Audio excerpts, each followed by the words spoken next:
हाँ, एक आदमी जिसके सर पे बाल नहीं है आते ही फिर दोबारा से साफ करा देता है।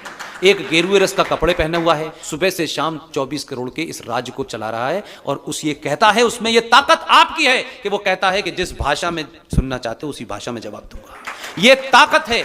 ऐसे लोग दलालों के कारण अपने उन लोगों के जिनकी महत्वाकांक्षाएं बढ़ गई हैं, वो दिल्ली में हो या लखनऊ में हो, उनके मंसूबे अगर वो हमारे भी हैं तो वो हमारे नहीं हो सकते।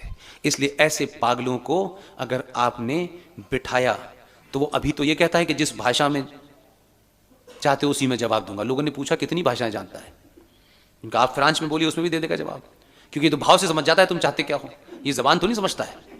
तो मेरा कहना है कि अभी कम से कम भारत को अगले 50 साल, अभी 50 साल, मेरा तेरा ये जाति वो जाति, मैं फिर आपसे कह रहा हूं मैं नहीं रहूंगा, हम में से कोई नहीं रहने वाला है, लेकिन आने वाली नस्ल ये ना कहे कि हमारे बाप को, हमारे भाई को, हमारी मां को सब कुछ पता था लेकिन इन्होंने स्वार्थियों में चोरों को चुना, योगी को नहीं चुना।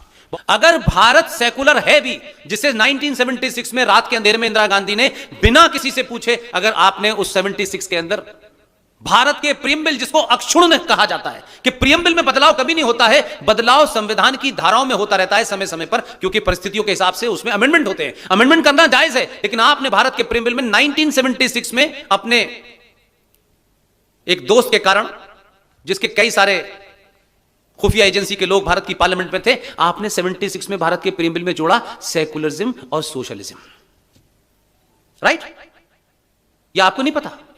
भारत के संविधान में जब संविधान सभा की डिबेट चल रही थी तब भी यह सवाल उठाता कि क्या भारत को सेकुलर बनाया जाए। उस पर अंबेडकर का यह बयान है और नहीं बहुत सारे लोगों का है। उन्होंने कहा भारत की धरती तो सदियों से सेकुलर रही है, यहां तो अनेक संस्कृतियां आई, अनेक मजहब के लोग आए, यहां पले बड़े पारसी आए, हमने तो किसी को नहीं रोका। हमसे ज्यादा दुनिया में कौन सेकुलर होगा? यहां तो स्टेट का भी कोई रिलीजन नहीं है, तो भारत में सेकुलर शब्द की क्या जरूरत है? तो साहब हटा दे। 76 में उन अंबेडकर जी का संविधान, जो ये नॉन बीजेपी वाले हैं, जो बीजेपी से जिनका संबंध नहीं है, वो जैसी करते देखिए साहब संविधान में ये बदल देंगे, ये हिंदूवादी है, फलानेवादी है। अरे आपने तो 76 में उस पूरे संविधान के अंदर प्रियम्बल ही बदल दिया आपने, तो पूछा नहीं किसी ने। खैर मैं ये बात भी मान लेता हूं, अगर भारत सेकुलर है, आज की डेट में तो सेकुलर है क्योंकि उसमें लिख गया है, तो सेकुलर भारत में माइनॉरिटी कमीशन कैसे है? सच्चर कमीशन कैसे है? मुस्लिम एजुकेशन बोर्ड कैसे है? सच्चर कमीशन, माइनॉरिटी कमीशन तभी होगा जब भारत हिंदू राष्ट्र होगा। मैं बात गलत कह रहा हूं? अगर भारत हिंदू राष्ट्र होगा तब उसमें होगा कि भाई ये मुसलमानों के लिए अलग से, क्योंकि ये हिंदू राष्ट्र है। मैं गलत कह रहा हूं? लेकिन सेकुलर भी है और माइनॉरिटी कमीशन भी है। वहां कह रहे हैं कि मजहब की बुनियाद पर राजा कोई फैसला नहीं करेगा। सेकुलरिज्म का मतलब है रिलीजन अलग, स्टेट अलग, यानी राज्य अलग। फिर आप कह रहे हैं कि स्टेट और रिलीजन। फिर आपने वक्फ बोर्ड जो 1921 में 23 में बना था, फिर आपने 2013 में वक्फ बोर्ड के तहत एक कानून बना दिया कि भारत की किसी धरती, प्राइवेट, पब्लिक, सरकारी, गैर सरकारी मंदिर, ट्रस्ट पे मुसलमानों की ये दुकान जो अंग्रेजों के जमाने शुरू हुई थी, फिर वो उसमें अमेंडमेंट हुआ 1956 में, फिर अमेंडमेंट हुआ 1995 के अंदर, और 2013 में भारत की संसद के अंदर कानून बन गया। उस कानून के तहत अगर इस जमीन के ऊपर वक्फ बोर्ड के दो लोग ये कह दें कि ये जमीन वक्फ बोर्ड की है और आपकी नहीं है, तो कानूनी तौर पर उसमें लिखा हुआ है कि वक्फ बोर्ड वालों को ये नहीं साबित करना ये वक्फ बोर्ड की है, आपको साबित करना है। और 3 साल के अंदर आपने वो जमीन खाली नहीं की तो 3 साल के बाद धक्के मार के आपको बाहर निकाल दिया जाएगा। और आप अगर नहीं निकलेंगे तो कानून का सेक्शन 40 का एक सेक्शन यह कहता है आप इनक्रोचर हैं, इसलिए आप पे केस चलेगा। आपको पता ही नहीं है क्योंकि आपको प्याज के दाम पे सरकार बनानी है। इसलिए 2013 में बना, 1995 में अमेंडमेंट हुआ, 1995 के अमेंडमेंट के बाद 2005 में भारत के अंदर जो तकलीफ की निशानी है, जिसे हमें और आप मोहब्बत की निशानी कहते हैं, उस तकलीफ की निशानी ताजमहल को वक्फ बोर्ड ने अपने कब्जे में 2005 में ले लिया है। आपको पता नहीं है? गुजरात में सूरत म्युनिसिपल कॉर्पोरेशन के ऊपर दावा ठोक दिया है, कोर्ट कह रही है हम इसमें दखल नहीं दे सकते, ये तो कानून है। और यह सिलसिला पूरे देश में चल रहा है। इसलिए सड़कों पे मजारें, हाईवे पे मस्जिद इसलिए बन रही है। वो बेचारा पुलिस वाला क्या करेगा? उस पर धारा ही नहीं है, वो बना देते हैं। उसके बाद आप कहते हैं ये यहां क्यों बनी? वो कहता है कानून पढ़ के आओ, क्योंकि आप कानून से देश चलाने के चक्कर में हैं। वो कानून को नहीं मानते। क्या कानून से 1992 किया था आपने 6 दिसंबर को? कोर्ट को पता चल गया था कि 92 करने वाले लोगों के हक में फैसला नहीं दिया गया, तो किसी दिन सुप्रीम कोर्ट को यह 92 ना बना दें। डर से दुनिया चलती है, ताकत से दुनिया चलती है। कानून वानून कुछ नहीं होता मेरे भाई। यह कानून सभ्य समाज के लिए होता है, जहां सारे नागरिक सभ्य हों। इसलिए बलात्कारी खुले घूम रहे हैं, लुटेरे गुंडे खुले घूम रहे हैं। भारत की सुप्रीम कोर्ट का चीफ जस्टिस, कोई धर्म संसद के अंदर किसी ने कोई बात कही, 3 फेक वीडियो के ऊपर उसने नोटिस जारी कर दिया। हमारे वकील ने 50 ऐसे सबूत दिए जिनमें कहा कि मुसलमान इस देश में हिंदुओं के कत्ल की बात कर रहे हैं, आपने उन्हें नोटिस जारी नहीं किया, तो दाएं बाएं घूम गए। क्योंकि उस वकील को सरकार का दलाल नहीं बनना है। ऐसे लोग आपके बीच में हैं। विष्णु शंकर जैन जो आपके शहर में इस मंदिर की लड़ाई लड़ रहे हैं। इस मंदिर के और मस्जिद के बारे में आपको एक तथ्य नहीं पता जो आपके सामने बताना चाहता हूं। 1991 में नरसिम्हा राव के दौर में एक कानून बना, उसमें से अयोध्या को हटा दिया गया। अयोध्या को हटाकर के कानून बना, उस कानून का नाम है प्लेसेस ऑफ वर्शिप एक्ट 1991। यह कानून यह कहता है, क्योंकि अयोध्या का मामला कुछ था, तो लोगों ने कहा कि यार अब हमारे लिए तो बहुत जरूरी है, बाकी छोड़ो ना, कल देखेंगे। जो विजनरी कौमें होती हैं, जो हजारों साल की सोचती है ना, वो किसी समझौते को इसलिए नहीं मानती कि उनको मालूम है कि अगर हमने ये समझौता आज माना तो हमारी 1000 साल की नस्ल बर्बाद हो जाएगी। लेकिन कुछ राजनीतिक स्वार्थ और कुछ संगठनों के स्वार्थ इतने थे, अयोध्या को निकाल दिया गया। नरसिम्हा राव की सरकार ने कानून बनाया कि इस्लामिक आतंकवादी जिहादी जो इस देश में 1947 तक थे, जैसे भी आए, अंग्रेजों के माध्यम से आए, औरंगजेब आया, बाबर आया, ये आया, वो जो भी थे, इस देश में जितने भी मंदिर मस्जिद टूटे हैं, जो उनका स्टेटस है 1947 को, 15 अगस्त 1947 को जो स्टेटस है वो एज इट इज रहेगा, उसमें कोई अपील और दलील नहीं की जा सकती। ठीक है, ठीक है, ये कानूनन पास है।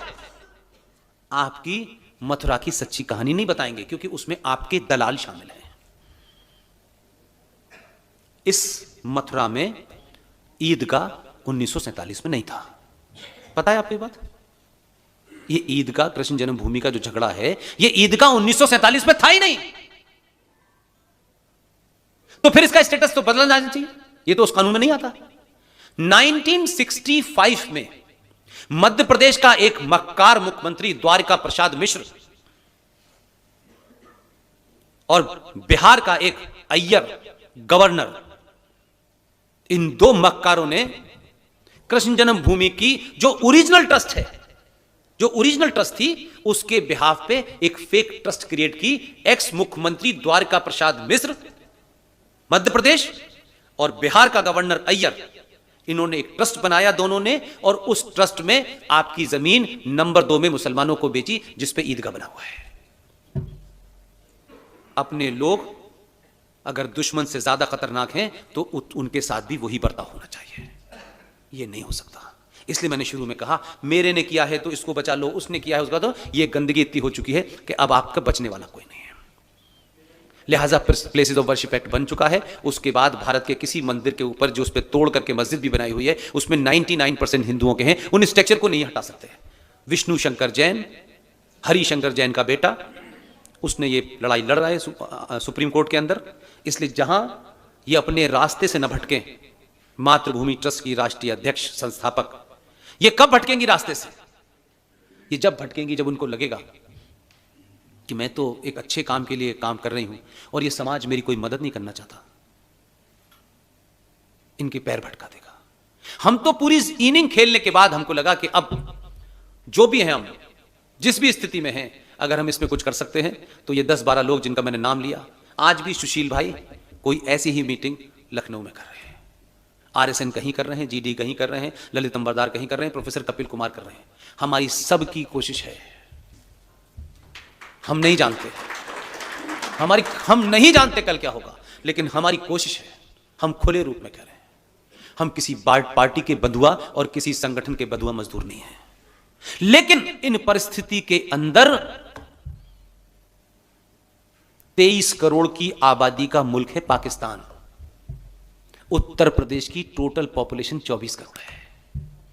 वहां सेना मिलके, कैबिनेट मिलके नहीं चला पा रही। यहां एक आदमी जिसके सर पे बाल नहीं है, आते ही फिर दोबारा से साफ करा देता है। एक गेरुए रस का कपड़े पहना हुआ है, न उसके बाप का पता, न माँ का पता, न बहन का पता, न रिश्ते पता, न मकान का, न दुकान का। सुबह से शाम 24 करोड़ के इस राज्य को चला रहा है। और उस ये कहता है, उसमें ये ताकत आपकी है कि वो कहता है कि जिस भाषा में सुनना चाहते हो उसी भाषा में जवाब दूंगा।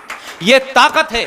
ऐसे लोग दलालों के कारण अपने उन लोगों के जिनकी महत्वाकांक्षाएं बढ़ गई हैं, वो दिल्ली में हो या लखनऊ में हो, उनके मंसूबे अगर वो हमारे भी हैं तो वो हमारे नहीं हो सकते। इसलिए ऐसे पागलों को अगर आपने बिठाया तो वो अभी तो ये कहता है कि जिस भाषा में चाहते हो उसी में जवाब दूंगा। लोगों ने पूछा कितनी भाषाएं जानता है, उनका आप फ्रांस में बोलिए उसमें भी दे देगा जवाब, क्योंकि तो भाव से समझ जाता है तुम चाहते क्या हो। ये जबान तो नहीं समझता है। तो मेरा कहना है कि अभी कम से कम भारत को अगले 50 साल, अभी 50 साल, मेरा तेरा, ये जाति वो जाति, मैं फिर आपसे कह रहा हूं मैं नहीं रहूंगा, हम में से कोई नहीं रहने वाला है।